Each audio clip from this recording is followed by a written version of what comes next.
Omicron B11529 is named as a variant of concern because it has some concerning properties. This variant has a large number of mutations, and some of these mutations have some worrying characteristics.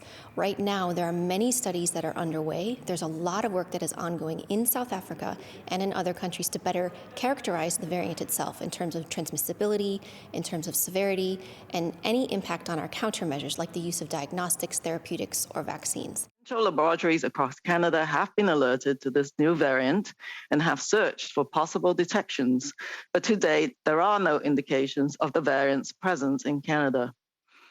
There have not been any identifications of this variant through post-arrival testing of international travelers to date. Although the epidemiological significance of this variant is still being assessed, it is considered unusual in that it has a very high number of mutations in two key areas of the virus's spike protein. The World Health Organization has declared a new variant of concern named Omicron. The variant was first reported to the International Health Agency from South Africa on November the 24th. Today, the group advised this variant has a large number of mutations, some of which are concerning. Omicron's classification as a highly transmissible virus of concern puts it in the same category as the Delta variant, but the WHO warns Omicron could pose greater risks. And this news from the WHO prompted an immediate global reaction. Countries, including Canada and the U.S., added restrictions to air travel. Markets fell sharply, and scientists and public health officials held emergency meetings to weigh the exact risks, which are still largely unknown. So let's break down what we do know and try and get some answers. Joining us live tonight is infectious diseases specialist at UHN, Dr. Abdu Sharkawy, biomedical engineering professor at U of T, Omar Khan, and bioethicist at U of T, Kerry Bowman. Thank you all for joining us tonight. Dr. Sharkawy, I want to start with you. Can you tell us how much of a public health threat Omicron is or may be? And what I'm looking for here is it more transmissible? And on that note, is this something that evades, the current vaccine or any natural immunity someone may have?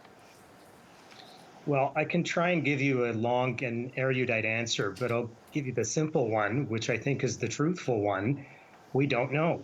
And while we certainly have every reason to be potentially concerned, the key word is potentially.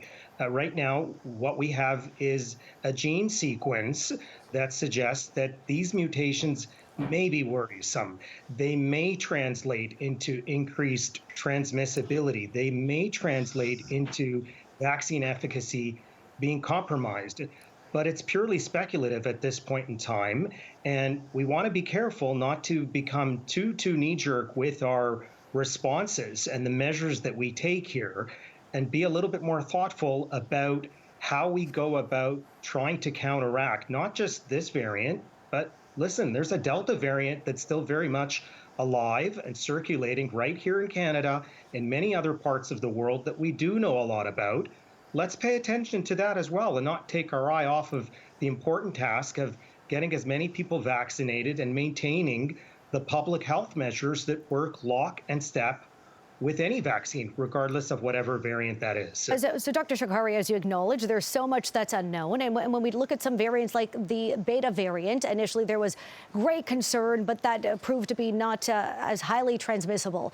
So could this latest variant, this Omicron, fall into that category where, as you note, there could be a bit of overreaction or cautious overreaction? It's possible. I think that it's more likely going to be a bit more similar to Delta than it is to Beta or prior mutations that we've seen, simply because you've got a constellation of mutations in two pretty key areas that potentially reflect not only a more likely spread from one person to the next, but potentially immune evasion, which means that, if you get infected with this, will you succumb more quickly, or will the vaccine not work quite as well? We certainly saw that vaccine efficacy was compromised at least somewhat with Delta. We needed to make sure that the timetable was followed a bit more closely than we were able to get away with when we had the Alpha strain as the major circulating strain globally. So I think that the truth may be somewhere in the middle. But in the meantime, I'm not sure that we need to stamp everything out by saying we're just going to close our borders everywhere we look and think that that may be the answer, because I don't think it is. Omar, I want to bring you in the conversation here when we talk about vaccines. Obviously, there's been such a big push to get people those booster shots, and there's so much unknown about this variant. But is there a possibility or potentially a possibility that you, in addition to the booster shot, then down the road it's going to say, okay, now you need a second booster shot just to protect yourself against this variant? Could this just be a recurring event? One of the challenges that we have is that the vaccine we have now, it was developed for the original version of the coronavirus. And we're very fortunate that it worked for Alpha, Beta, Gamma, and even Delta. The challenge is that we need to slow down viral evolution as much as we can, and that means having the entire world vaccinated. Because with more people protected, there's just less chance for the virus to replicate, and replication leads to the types of mutations that can potentially create something like another Delta or Omicron. So going forward, we have to be thoughtful about not just looking at Canada, we have to look at the rest of the world, because we can't really expect stability here unless we see it the rest of the world. So the real way out of this is to just take a global perspective. And until then, we can't really predict what a mutation will cause, and if that virus will be just different enough so our current vaccines don't work as well. And that's going to be a challenge. We can't predict that, but we can help people be protected through vaccination. You know, Omar, you bring up a good point, because U.S. President Joe Biden said today that the pandemic will not end until we have global vaccinations. He's calling on other countries to donate more vaccine. How much of this, in terms of the situation that we're in, is rich countries, so-called rich countries, hoarding vaccines and keeping them from underdeveloped countries that maybe need it more? I think at the beginning, we definitely had a supply chain issue, and certain countries were able to secure vaccines sooner than later. But I think it's in everyone's best interest to try to deploy this across the world. Now, not every country has Health Canada or the FDA, or other places just don't have the same type of infrastructure we have. So there has to be some level of cooperation here to help out the rest of the world. And really, that's the challenge, I think, finding a way for everyone to work together and realize that it's all in our best interest. If we all want to get out of this, no one wants another 2 years of this at all. Omar, I want to talk about vaccine equity with Kerry, but I have one more question for you here. When do you think we will know if the current COVID-19 vaccines we have need to be altered in some way for this latest variant? Well, there's two parts to that. The first is that right now, where it's circulating, there's not that much vaccine uptake, so it's going to be potentially a bit more time until we can figure out if those who are vaccinated are well protected. The other issue is that, for example, the mRNA vaccines, they can actually be updated very quickly. The problem is we don't understand how to regulate it appropriately. Will it have to go through a full clinical trial all over again? And that takes a while. Or can it be a shortcut saying that it's pretty much the same, you just updated one small part and you're ready to be approved? And that's the breakpoint. That's what we're trying to figure out. It's a wonderful new flexible technology, but how is it appropriately regulated so that it's safe for everyone to use? So many unknowns. Kerry, I want to pick things up with you. Omar talked about, and my colleague here, Rahim, about vaccine inequity. On the ethics side of this, how much of this new variant has to do with unequal access to vaccines or health infrastructure in specific countries around the world? Well, inequality to vaccines has everything to do with this. And look, I would add, we've brought a lot of this on ourselves. When you look at Canada, and I'm not saying just our politicians, I'm saying pandemic leadership and commentary, we have focused on boosters, children, who we should fire, who we should not fire. We have virtually ignored this global situation. It's wrong ethically, and it was wrong epidemiologically. And so it's not surprising that here we are. I'm right now in the Middle East. I'm crossing into Yemen in a couple of hours. And so there, the vaccination rate is 0.5. Now, I said 0.5, not even 5. So, I mean, that's one example. Now, Yemen is very much a struggling country, but this is a nightmare. And these are vaccine factories, as so many people have used the term.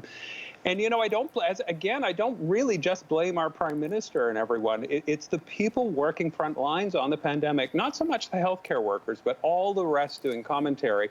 We have stuck with domestic self-interest throughout this, and these are the consequences. Kerry, I want to ask you about a different side of this, and this is travel. Obviously, Canada came out today and said they are banning flights right now.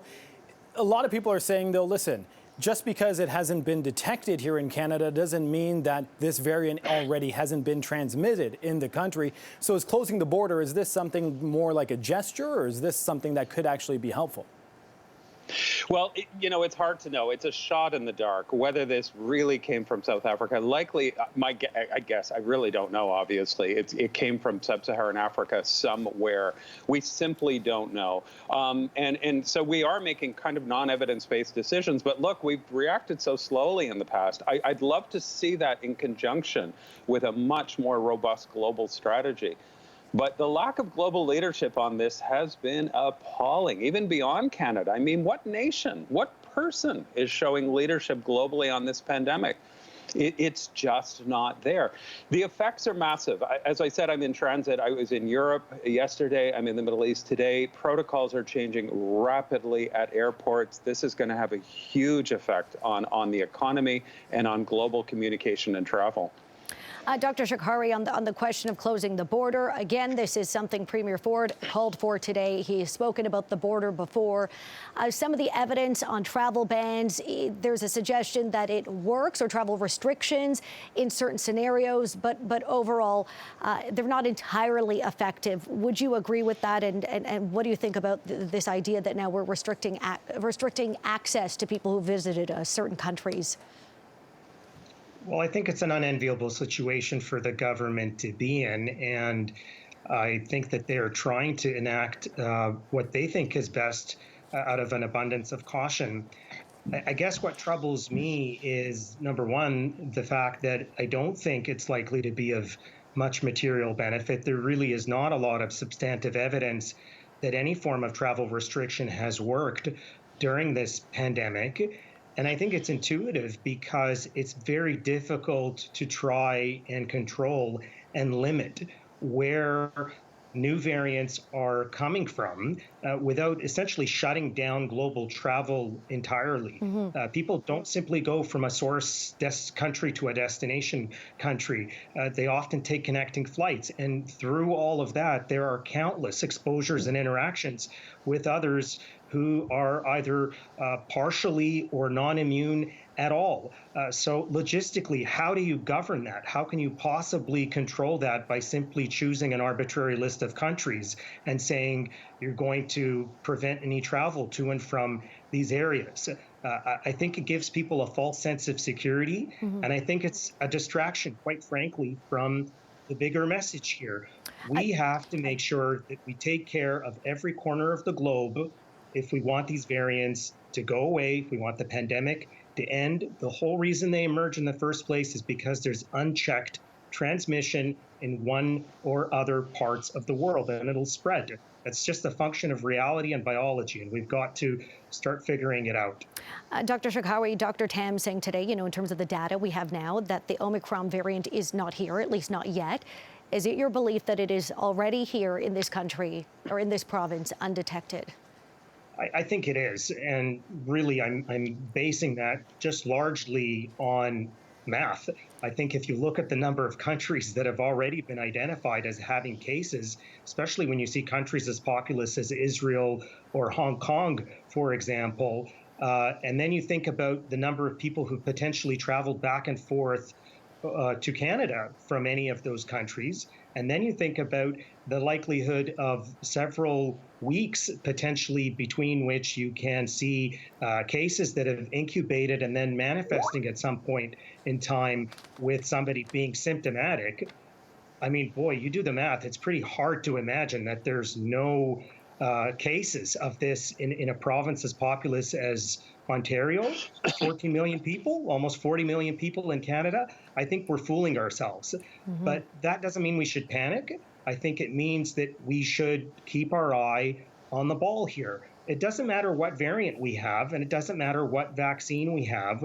We've found all along that the road to success is based on coupling good vaccine uptake and distribution with strong public health measures. And that means still being very careful about masking, optimizing ventilation, and ensuring that wherever we're congregating, we're doing it intelligently with good ventilation. And if we don't do all of that, it doesn't matter how good our vaccine is or what variants there are, there's going to be increased transmission. Portugal's a perfect example of that. They were 98% in terms of their vaccination rate, and they let their guard down. And now they're seeing a spike in cases, and it's creating a lot of distress, and rightfully so. So we've got to remember that the basics still work. We are tired. We are fed up. We don't want to go through wave after wave, but we're not going to reinvent the wheel here. We've got to do it the right way, and that means helping everybody out if we want to help ourselves. Yeah, Thank Dr. you, Doctor. Sharkawy, yeah, I think you put it well, saying people are fed up, but you have to stick with the tried and true measures here. Dr. Sharkawy, Omar Khan, and Kerry Bowman, all three of you, we really appreciate your time today. Thank you for joining us. Thank you. Good night. Good night, everybody. Thank you.